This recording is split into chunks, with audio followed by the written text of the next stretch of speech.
one, the only Karen Morrow.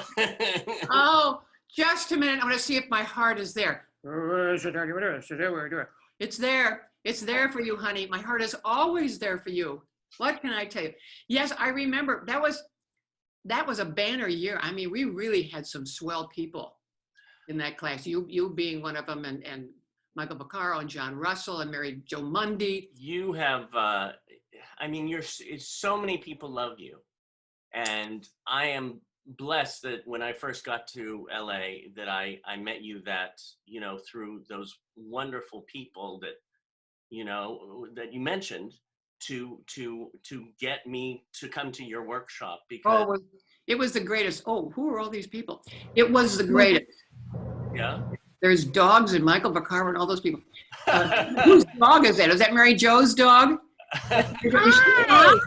Oh, are we doing this live? Yes. Oh no!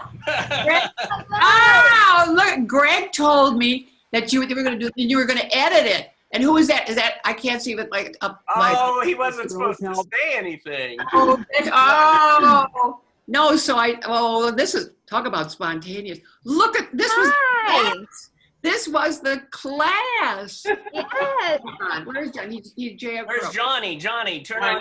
Turn your video on. Get a video on. Oh, start the video. And you're. Yeah, there you are. Oh, Technology. oh my God, there are the stars. And it's so wonderful because who are the three people Karen mentioned at the beginning of the interview? No way. What did you say? Yeah, I didn't hear it. Well, I know. I said, you know, the first thing I did when I got to LA was come to an open mic, and I met these three amazing friends who got me into your class, and she boom, boom, boom. I said, oh, that was the greatest class. I said, oh, Michael VACCARO, John Russell, MARYJO MUNDY. I mean, I just went bang, bang, bang right down the line. I mean, come on, it was. At this moment, I'm having a hard time thinking who else was in that class. But we had a lot of people. We did. There were a lot of people. There were a lot of great people in that class. But that was a great class. That was one of the best experiences of my life. Not just my professional life, my personal life as well. But you guys taught me everything. You taught me everything. You taught us. You let me teach you everything. And I must say that, oh, this just makes me crazy that you guys are doing this. You guys are, oh my God. Is everybody okay? MARYJO, you had a lot of trouble, MARYJO. I had quite the week. I sure did, but I'm okay. Yeah, my husband had a moment, and I had a couple moments, and I lost my sister. So unfortunately, I'm so sorry. Yeah, it's been one of those weeks. It's okay. So, but I'm just so grateful to be here and see your face. And you look so cute. What is that? What is that virtual reality you have behind you? Yeah, well, I look even better with this. Look at when I turn the light on. Oh, don't I look like 19? So I wanted you to see the before and the after. There you go. It's like a little crown. I know. I found it. I love it. It's like I'm a little. It's more like a halo, little angel. I went for a nature background. I love it. I'm actually standing on the street in Studio City. Well, see, honey, see what you can pick up. Now, listen. Is that a virtual? Is that a green screen behind you? I don't have a green screen. I have just a virtual background. Yeah. My system won't do that. But Michael. Yeah. Yes. Michael, no. I'm literally outside. I'm on Kling Street. Okay. That's so awesome. I do want to cling to something these days.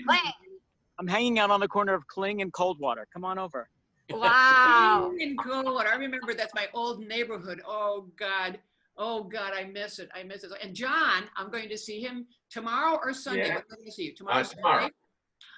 I have a class, everybody. Yay! And you're doing it on Zoom. I'm just like, what? That's amazing. Well, we have tried to work out the kinks. It's difficult, as you all know, because of the sound. And people have recordings, accompaniment recordings, but it doesn't play so well coming through. Yeah. You can hear it. You as the singer can hear it. But we've tried pressing all these little things, and Greg's trying to find out from everybody how to get the sound to be better. Yeah. So he said it's a learning curve. It's a learning curve for sure.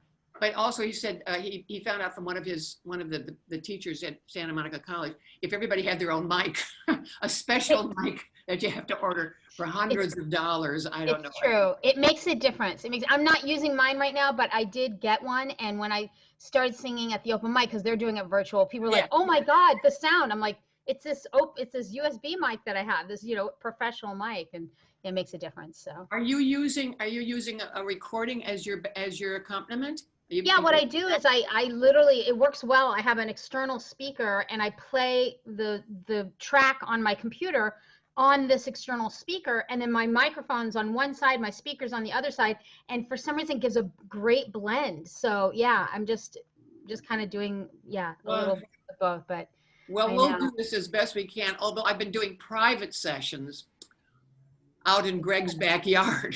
Oh, that's great. You mentioned that. People can, stay away. Yeah. Well, but first he had, because his window, his real piano is right next to a window in the living room. And so he opens that window and the student comes and stands outside the window. Oh my God. And I sit under an umbrella with a mask on and listen to that.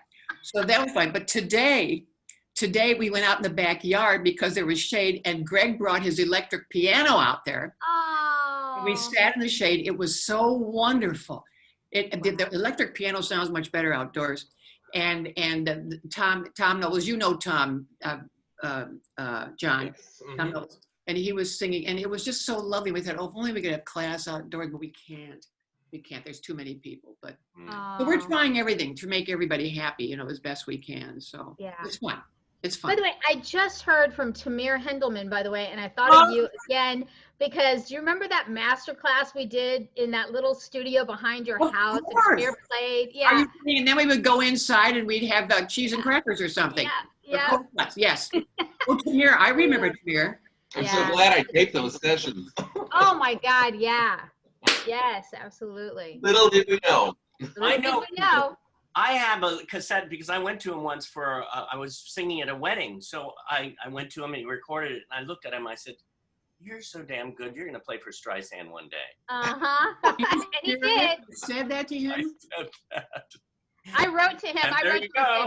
I wrote to him when that all happened. I said, "Don't you forget who you played for first. Right here, you played for me first." And has he played for you since? Yeah.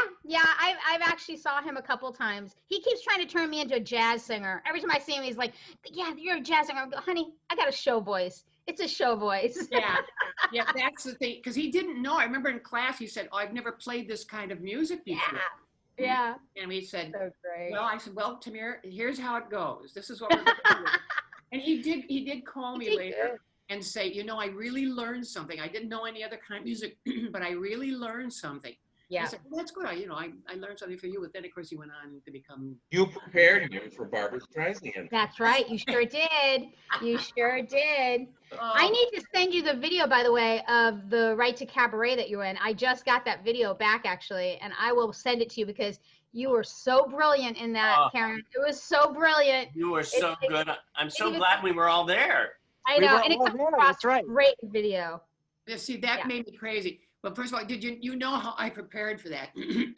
I told you guys, for 2 weeks at 9 o'clock every night, I started marching around the house, singing full. I wasn't even singing a song. I was just like, just trying to get the stamina going and everything. And so, sure enough, when I got there, I had to sing at 9 o'clock. I went, "Please, God, grace, my higher power, please get me through this. Get me through this." But the audience was so fabulous. And then you were sitting right here to my right down there. I went, okay, everything's going to be okay now. It's going to be fine, just fine. Yeah, you were brilliant, so brilliant. What do you guys think about clubs and stuff coming back? I mean, I'm thinking about the Gardenia and thinking, wow, I wonder how any of live singing in a little club, is it just going to be changed forever now? I just don't know. I think so until there's a vaccine. What are we going to do? I mean, you're going to have 6 people sitting in the Gardenia. I mean, believe me, I have had shows. I have definitely had shows with 6 people in the audience. I promise you. Who thought they would be so healthy? Yeah, exactly. David, you should be able to just get rid of that J. Crow, David. You should be able to just click on it and get rid of it. Click on it and get rid. Click on the 3 lines up at the top of the box, and Three then lines. there's little 3 I'm lines still on the learning. right. I know. Oh, I can see Put in Jacob. waiting room. Oh, There you go. There you go. Ah! There you go. Mwah. Yay! well, now how come I'm I always could a tech see girl. him, but you couldn't? No, Huh? we're good. There was just an extra box, Karen. It was just an extra thing that had extra sound, so it's good. Oh, okay, whatever you say. So that's what that Oh my was. God. Okay. I'm still trying to learn how to cut and paste. Again, Oh my God. again, Greg was standing in You the do that on driveway Zoom? today. How to send an Okay. email. Here you go. Okay, you highlight. Yes, I know how to highlight. Okay, and then you go up there. And, oh yeah, you go up there. Okay, and you say cut. So I go. Okay, cut. Okay, now what? I mean, Yeah. what? He said, oh, then you do, and then you do paste. And I went, paste it on what? What am I pasting on? Whatever you have in front of you. Okay, so I Okay. gotta try that next. Oh my God. Oh my Between gosh. that and hosting my own Zoom thing. Yeah.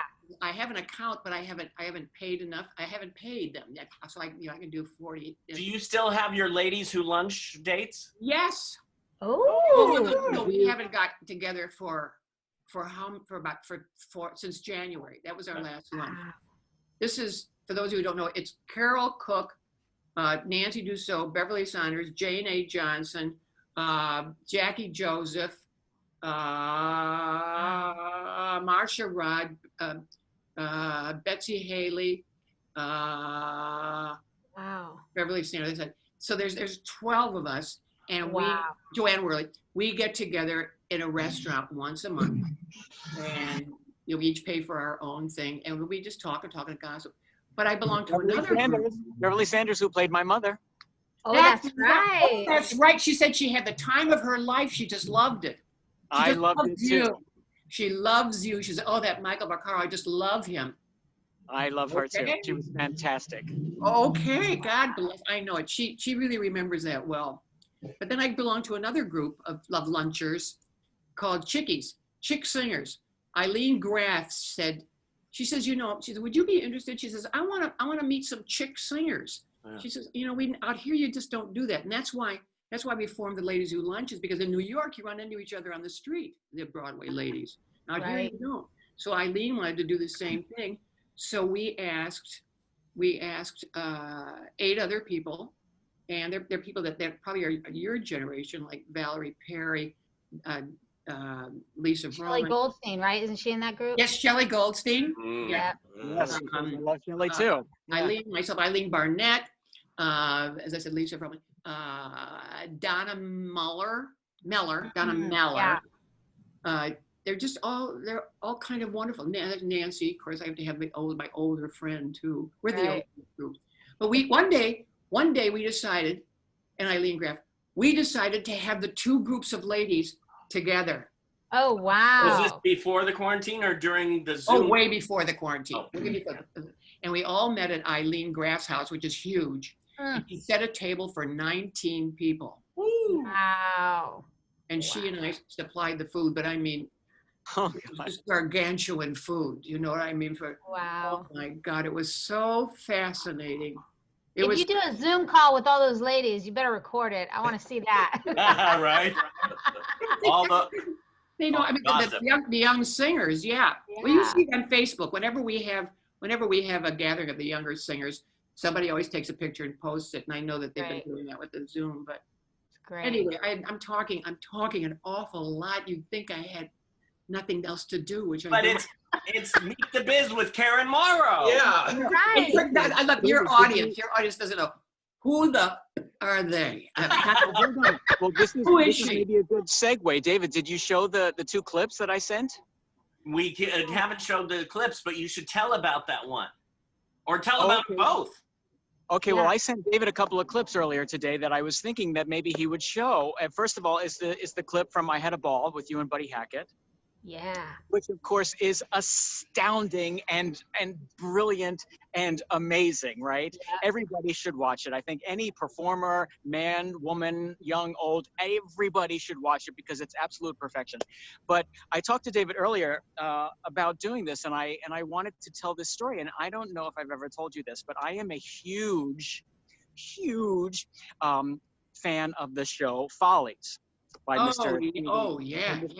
Sondheim, right? And I have traveled all over the place to see it. I saw it on Broadway. I had seen regional productions. I actually bought a ticket and got on a plane, and I went to London to see it when they did it in London. Wow. The amazing new production where they wrote new music with Diana Rigg and Julia McKenzie and all of that stuff. Wow. So I love Follies and have always loved Follies. And then at one point, before I met you, Karen Morrow, I went to the Long Beach Civic Light Opera to see the production there. And I will tell you now, and now I'm 56 years old, and I think I saw my first production of Follies when I was maybe 18 or something like that. Karen Morrow sings the absolute best rendition of I Am Still Here that I have ever seen in my entire life. Oh, This is agreed. And those somebody of you who are watching, he is biased because that is. No. It is Listen, very- I watched it right before, and it's like stunning. It's It is unbelievable. absolutely stunning. And Karen does this wonderful thing where she sort of rides the fence between it. It's very poignant. It's beautiful. It's also funny. It's a little sad. It's really, Karen hits every single note dramatically in the song, besides it being just sung absolutely perfectly. It is the quintessential I'm Still Here. Black sable one day, next day it goes into hot. But I'm here. Top billing Monday, Tuesday you're touring in Scott. But I'm here. First, you're another soul I'm famous. Then someone's mother, then your family. And you career, from career to career. I'm almost through my memoirs, and I'm here. I've gotten through, hey lady, aren't you? Who said, wow, what a looker you were? Or better yet, sorry, I thought you were. Who says whatever happened to her? Sometimes I see them all in my dear. I'm still here. Lush velvet sometimes just pretzels and beer. But I'm here. I run the gamut, A to Z. 3 cheers, and say of me. I got through all of last year, and I'm here. Going out that east I was there, and I'm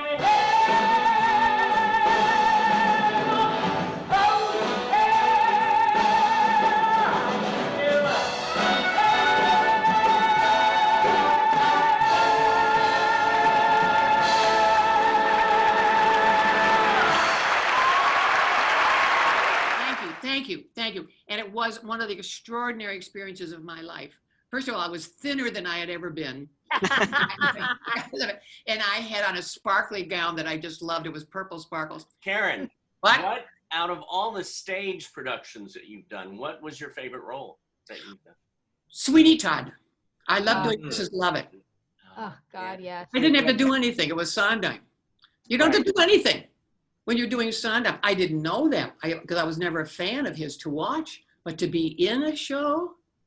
Wow. He does all the work. He does all the work. If you just get the words out and understand the situation, that's it. Who was your Sweeney? I had several. My first one was John Cipher. Then I had an opera guy up in Oregon with the opera company up there. He was from the Met, whose name I forgot because he was very strange. And then the last one I had was David. He was on a soap opera, and we did this in Boston, a new version of it in Boston that Steve had done for a smaller orchestra. David not Cassidy. David something or other, who was on, he played twins on a soap opera. He played a bad twin and a good twin. Oh, wow. And I know. And Wow. and it was, each time it was more joyful, more wonderful. It's easy to do. Roger Bart was my first Tobias. Wow. Yeah, Oh, he was my first wow. Tobias. And he, adorable. What? No, I was going to say I also took a trip once. I got on a plane and I flew to Philadelphia to see Karen. To see you in Showboat. Oh, wow. Oh. Oh God, that was interesting. That was an easy. That's the one that, no, now that's the one that Karen says, oh, just so I can say, if I ever go back to theater, Mrs. Lovett's the part I really want to play. Because in college, I had an opportunity, but I couldn't do it. And so I really want to someday. It's like, please, please, God. But Showboat is the one that you said is the one that, like, thank God for Showboat, right? Tell that story. Like, that's the one that you're like, it helped you with your life. And yeah. It set me up for the rest of my life, Yeah. financially. Yeah. And I wasn't being paid as much as the woman on Broadway who was doing it before, Carol Shelley. So, I mean, they actually were lucky to get me because I took a cut. But for me, it was a huge increase, and I made enough money to be a cushion for the rest of my life. But that You didn't get rich off of the class? what? What? The class is not. Oh, I John. remember, John, do you remember while I was gone, I made sure that I had substitutes for every other Monday. We had Charles Nelson Riley. I remember. I'm trying to think who else we Albert had. Haig. Well, I remember Charles. I also remember Nancy. Yes, Nancy. And I'm trying to think if Beverly did that or not. Beverly did it a couple of times. She was wonderful. Yes, she did Saturday afternoon. But yeah, so I tried to get that arranged for. Oh, who was the guy from UCLA? He was really good too. John Hall. Yes, he was John wonderful. Hall. He Yeah. was the head of the department. He was the head of the department there. And so, I mean, arranging all of that was wonderful. And the show was wonderful because all I did was sing one little song, a little verse of a song. I got like second billing. I got the second to the last curtain call, and I didn't have to do much. I could go out and, I mean, it was great. I could go out and have some wine at night, stuff like that. Right. And how, Mary Jo and David and John, when did you all start the class? I don't remember what year I started the class, but it was at the Cinegrill at the time Yeah. Yes. with That's JD. the same year. Well, I Wasn't it started it, and it was 96? still at the place over on Olive, I think it was. There was a Yes, first that month was the meeting. one that was the Bob Hope property. And remember, Yeah. we had to leave there because he was going to tear it down.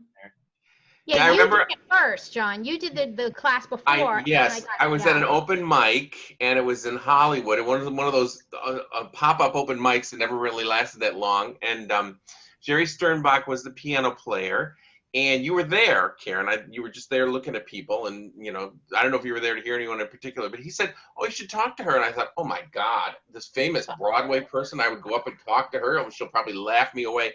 And you were the nicest, warmest person.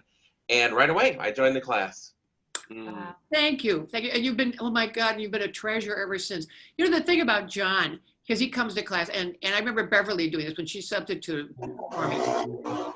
She was talking about what everybody did, and she said, that John, she says, I had nothing to say to him because he was perfect. And I said, I know, it's not. It's so hard to come up with something different because you think so purely about what you're Yet saying. you do. You the second time through, you always give me something to do, and it's revelatory. Is it? Yeah.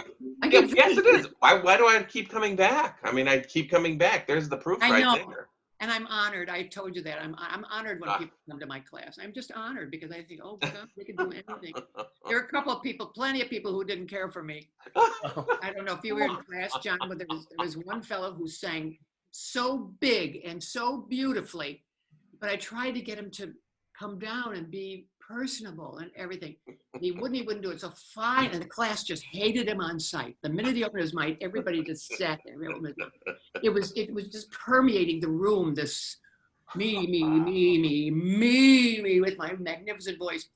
So I finally talked him into doing maybe rubato at the beginning. On my grave, they're going to say rubato, but rubato, and to play it really how you mean it, and everything like that. Just be conversational. So he did, and he did, and he did until the last note. I think I was telling you this before. Till the last note, he went, ah! Just blasted it out, and I said, "Why did you do that?" And he said, "Because I can." Oh, John, do you remember him? I do. You know, he just couldn't help it. He couldn't help it. But they see that's what separates you from all the other teachers. Is you are never unkind. You are never mean. You never say anything that's derogatory to these people that might bruise or hurt their egos.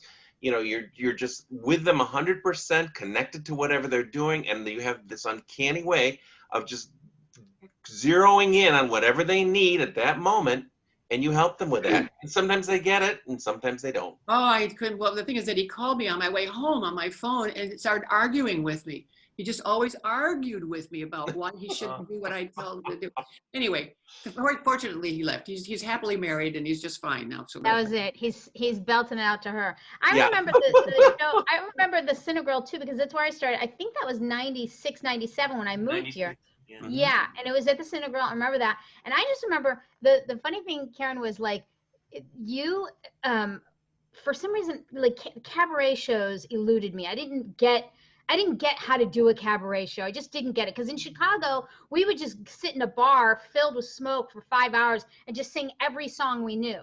And it was like, and people didn't listen. And it was just like, so I came from like piano bar that was called cabaret. And when I got to LA, I'll never forget you teaching me like how to structure my first show. Like, and it stuck with me the whole time. Every show I've ever done, I've always think about, one of the first things you said was the opening number, they're judging you.